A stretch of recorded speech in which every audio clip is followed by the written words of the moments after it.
അടുത്ത ആഴ്ചയിലേക്കുള്ള ക്യാപ്റ്റൻസി നോമിനേഷനാണ് ലൈവിൽ നടന്നത്. ജിൻഡോ നന്ദനയെയും ശ്രീതുവിനെയുമാണ് നോമിനേറ്റ് ചെയ്തത്. നന്ദന പവർഫുള്ളായിട്ട് സംസാരിക്കുന്ന ഒരു വ്യക്തിയാണെന്നും അതുകൊണ്ട് നന്ദന ക്യാപ്റ്റനായി വരാൻ ആഗ്രഹിക്കുന്നുണ്ടെന്നും ജിൻഡോ പറഞ്ഞു. ശ്രീതു 2 വീക്കായി പവർഫുള്ളായാണ് ഗെയിം കളിക്കുന്നതെന്നും ജിൻഡോ പറഞ്ഞു.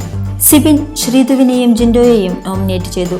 ശ്രീതു എക്സ്ട്രാ ഓർഡിനറിയായി പെർഫോം ചെയ്യുന്നുണ്ടെന്നും ക്യാപ്റ്റൻസിക്കുള്ള എല്ലാ യോഗ്യതയും ശ്രീതുവിനുണ്ടെന്നും പറഞ്ഞു. ജിൻഡോ ക്യാപ്റ്റനായതിനു ശേഷം ഒരുപാട് വ്യത്യാസം വന്നിട്ടുണ്ട്. അതുകൊണ്ട് തന്നെ വീണ്ടും ഒരു ചാൻസ് കൂടി കൊടുക്കാൻ താൻ ആഗ്രഹിക്കുന്നു എന്നാണ് സിബിൻ പറഞ്ഞത്. ഋഷി നന്ദനയെയും ജിൻഡോയെയും നോമിനേറ്റ് ചെയ്തു. നന്ദനയ്ക്ക് ഒരവസരം കിട്ടിയാൽ നന്നായി ഗെയിം കളിക്കുന്ന ആളാണെന്നും നല്ലൊരു പൊട്ടൻഷ്യലുള്ള വ്യക്തിയാണെന്നും ഋഷി പറഞ്ഞു. ജിൻഡോ ക്യാപ്റ്റനായ ശേഷം ഒരുപാട് മാറ്റങ്ങൾ കണ്ടുവെന്നും അതുകൊണ്ട് തന്നെ ഇനിയും ബെറ്റർ ആവാൻ വേണ്ടി താൻ ഒരു തവണ കൂടി ജിൻഡോ ക്യാപ്റ്റനായി കാണാൻ ആഗ്രഹിക്കുന്നുവെന്നുമാണ് ഋഷി പറഞ്ഞത്. പൂജ ശ്രീതുവിനെയും ജിൻഡോയെയും നോമിനേറ്റ് ചെയ്തു. ശ്രീതു നല്ല ക്വാളിറ്റിയുള്ള ഒരു ഗെയിമറാണെന്നും നന്നായി കാര്യങ്ങൾ കൈകാര്യം ചെയ്യുന്ന ആളാണെന്നും പൂജ പറഞ്ഞു. ജിൻഡോ ഇനിയും ബെറ്ററായി ക്യാപ്റ്റൻസിയിൽ പെർഫോം ചെയ്യുന്നത് കാണാൻ ആഗ്രഹിക്കുന്നുണ്ടെന്ന് പൂജ പറഞ്ഞു. ജാൻമണി നന്ദനയെയും ജിൻഡോയെയും നോമിനേറ്റ് ചെയ്തു. നന്ദനയ്ക്ക് ഒരു ചാൻസ് കൊടുക്കണമെന്ന് തനിക്ക് ആഗ്രഹമുണ്ടെന്നാണ് ജാൻമണി പറഞ്ഞത്. ജിൻഡോയ്ക്കും ഇനിയും ഒരുപാട് പെർഫോം ചെയ്യാൻ വേണ്ടി ഒരവസരം കൂടി കൊടുക്കാൻ താൻ ആഗ്രഹിക്കുന്നു എന്ന് ജാൻമണി പറഞ്ഞു. ശരണ്യ ശ്രീതുവിനെയും നന്ദനയെയും നോമിനേറ്റ് ചെയ്തു. ശ്രീതു വളരെ നന്നായി സംസാരിക്കുന്ന ഒരു വ്യക്തിയാണെന്നും ഗെയിം കളിക്കാൻ ശ്രീതു ബെസ്റ്റാണെന്നും വളരെ നല്ല ക്വാളിറ്റികളുള്ള ഒരു വ്യക്തിത്വമാണെന്നും ശരണ്യ പറഞ്ഞു. മാത്രമല്ല ശ്രീതു ക്യാപ്റ്റനായി കാണണമെന്നത് തൻ്റെ ഒരുപാട് നാളായുള്ള ആഗ്രഹമാണെന്നും ശരണ്യ പറഞ്ഞു. നന്ദന ഫ്ലോർ ക്യാപ്റ്റനായിട്ട് വളരെ നല്ല രീതിയിലാണ് പെർഫോം ചെയ്തത്. അതുകൊണ്ട് തന്നെ വീടിൻ്റെ മൊത്തം ക്യാപ്റ്റനായി കാണാൻ തനിക്ക് ആഗ്രഹമുണ്ടെന്നും ശരണ്യ പറഞ്ഞു. അപ്സര സായിയെയും നന്ദനയെയും നോമിനേറ്റ് ചെയ്തു. റസ്മിൻ ശ്രീതുവിനെയും അപ്സരയെയും നോമിനേറ്റ് ചെയ്തു. ശ്രീതു നല്ല എബിലിറ്റി ഉള്ളൊരു കണ്ടസ്റ്റൻ്റ് ആണെന്നും വളരെ നന്നായി എഫേർട്ട് എടുത്താണ് ഓരോ കാര്യങ്ങളും ചെയ്യുന്നതെന്നും ഇതിനു പുറമെ നല്ല ഒരു ലിസണർ കൂടിയാണ് ശ്രീതുവെന്നും റസ്മിൻ പറഞ്ഞു. ഗബ്രി നന്ദനയെയും ശ്രീതുവിനെയും നോമിനേറ്റ് ചെയ്തു. ശ്രീതു വളരെ നന്നായി എഫേർട്ട് എടുത്ത് കളിക്കുന്ന ഒരു മത്സരാർത്ഥിയാണ് എന്നാണ് ഗബ്രി പറഞ്ഞത്. ശ്രീതു പക്ഷാഭേദമില്ലാതെ പെരുമാറുന്ന ഒരാളാണെന്നും ഗെയിം കൺട്രോളിങ്ങിലെല്ലാം വളരെ നല്ല രീതിയിൽ മുന്നോട്ട് പോകുന്ന ഒരു വ്യക്തിയാണെന്നും ഗബ്രി അഭിപ്രായപ്പെട്ടു. അർജുൻ ശ്രീതുവിനെയും അഭിഷേകിനെയും നോമിനേറ്റ് ചെയ്തു. ശ്രീതു വളരെ നന്നായി എഫേർട്ട് എടുത്ത് ഗെയിം കളിക്കുന്നുണ്ടെന്നും നല്ല സ്കില്ലുള്ള ആളാണെന്നും അർജുൻ അഭിപ്രായപ്പെട്ടു. അഭിഷേക് ശ്രീകുമാർ നന്ദനയെയും ജിൻഡോയെയും നോമിനേറ്റ് ചെയ്തു.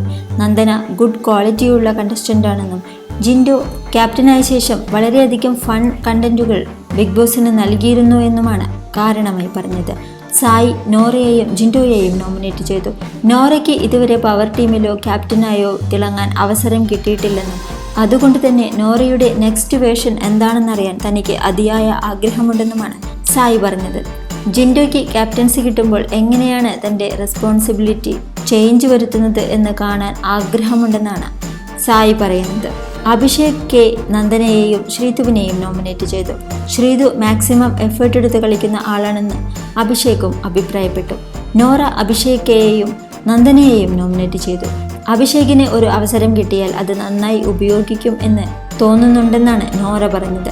നന്ദന നെക്സ്റ്റ് ടീമിൻ്റെ ക്യാപ്റ്റൻസി വളരെ നന്നായി മുന്നോട്ട് കൊണ്ടുപോയ വ്യക്തിയാണെന്നും അതുകൊണ്ട് തന്നെ ക്യാപ്റ്റനായി കാണാൻ ആഗ്രഹമുണ്ട് എന്നതുമാണ് നോറ പറഞ്ഞ കാരണം. നന്ദന ശ്രീതുവിനെയും ജിൻഡോയെയും നോമിനേറ്റ് ചെയ്തു. ജിൻഡോയുടെ ക്യാരക്ടർ കുറച്ചുകൂടി ചേഞ്ച് ആവാനുണ്ടെന്നാണ് നന്ദനയുടെ അഭിപ്രായം. ഒരാളെ അപമാനിച്ചു കഴിഞ്ഞ് സോറി പറഞ്ഞിട്ട് കാര്യമില്ലെന്നും അതുകൊണ്ട് തന്നെ ജിൻഡോയുടെ കൂടുതൽ വ്യക്തിത്വം പുറത്തേക്ക് വരേണ്ടത് ആവശ്യമുണ്ടെന്നും ബാക്കി ജനങ്ങൾ തീരുമാനിക്കട്ടെ എന്നുമാണ് നന്ദന അഭിപ്രായപ്പെട്ടത്. അൻസിബ ശ്രീതുവിനെയും നന്ദനയെയും നോമിനേറ്റ് ചെയ്തു. ശ്രീതു വളരെ നന്നായി ഒബ്സർവ് ചെയ്യുന്ന ഒരു കണ്ടസ്റ്റൻ്റ് ആണെന്നും നന്നായി സംസാരിക്കാൻ അറിയുന്ന മത്സരാർത്ഥിയാണെന്നും ക്യാപ്റ്റൻ ആവാൻ എലിജിബിൾ ആയ വ്യക്തിയാണെന്നും അൻസിബ അഭിപ്രായപ്പെട്ടു. നന്ദന വളരെ നന്നായി ഉത്സാഹിച്ച് കാര്യങ്ങൾ ചെയ്യുന്ന ഒരു വ്യക്തിയാണ്. എന്ത് കാര്യം ചെയ്യുമ്പോഴും അത് ഉത്സാഹിച്ച് ചെയ്യുമ്പോൾ അതിന് ഒരു പ്രത്യേക ഭംഗി കൂടും. അതുകൊണ്ട് തന്നെ നന്ദനയെ ക്യാപ്റ്റനായി കാണാനാണ് ആഗ്രഹിക്കുന്നത് എന്ന് അൻസിബ പറഞ്ഞു. ശ്രീരേഖ ശ്രീതുവിനെയും നോറയെയും നോമിനേറ്റ് ചെയ്തു. ശ്രീതു സ്വന്തം അഭിപ്രായം എവിടെയും തുറന്നു പറയുന്ന ഒരാളാണ്. മാത്രമല്ല ഒട്ടും ഇമേജ് കോൺഷ്യസ് അല്ലാതെ തന്നെ കളിക്കുന്ന ഒരു വ്യക്തിയാണ്. ഇതുകൊണ്ടൊക്കെ തന്നെ ശ്രീതു ക്യാപ്റ്റനാവാനാണ് തനിക്ക് ആഗ്രഹമെന്നും ശ്രീരേഖ പറഞ്ഞു. നോറ ക്യാപ്റ്റനായാൽ എങ്ങനെ ബാക്കിയുള്ളവരെ മാനേജ് ചെയ്യുമെന്നും എങ്ങനെയാണ് ആ പദവി ഡീൽ ചെയ്യുന്നത് എന്ന് കാണാനുമുള്ള ആഗ്രഹമുണ്ടെന്നാണ് ശ്രീരേഖ പറഞ്ഞത്. ശ്രീതു നോറയെയും അർജുനെയും നോമിനേറ്റ് ചെയ്തു. നോറയുടെ പേഴ്സണാലിറ്റി എങ്ങനെയാണെന്നറിയാൻ ആഗ്രഹമുണ്ടെന്നാണ് കാരണമായി പറഞ്ഞത്. അർജുന് ഫസ്റ്റ് വീക്കിൽ അത്ര നന്നായി പെർഫോം ചെയ്യാൻ പറ്റിയില്ലായിരുന്നു. അതുകൊണ്ട് തന്നെ ഒരു സെക്കൻഡ് ചാൻസ് കൊടുക്കണമെന്ന് തനിക്ക് തോന്നി എന്നാണ് അർജുനെ പറ്റി ശ്രീതു പറഞ്ഞത്. ജാസ്മിൻ ഗബ്രിയെയും ശ്രീതുവിനെയും നോമിനേറ്റ് ചെയ്തു. ഗബ്രി എല്ലാവരെയും ഒരുപോലെ കണ്ട് ഗെയിം കളിക്കുന്ന ആളാണെന്നൊക്കെയാണ് ജാസ്മിൻ്റെ വാദം. ശ്രീതു ക്യാപ്റ്റനായി വരുന്നത് കാണാൻ തനിക്ക് ഒരുപാട് ആഗ്രഹമുണ്ട് എന്നാണ് ജാസ്മിൻ പറഞ്ഞത്. ഏറ്റവും കൂടുതൽ ആളുകൾ വോട്ട് ചെയ്തത് ശ്രീതുവിനാണ്. ശ്രീതു, ജിൻഡോ, നന്ദന എന്നിവരാണ് ഇത്തവണത്തെ ക്യാപ്റ്റൻസി നോമിനേഷനിൽ വന്നത്.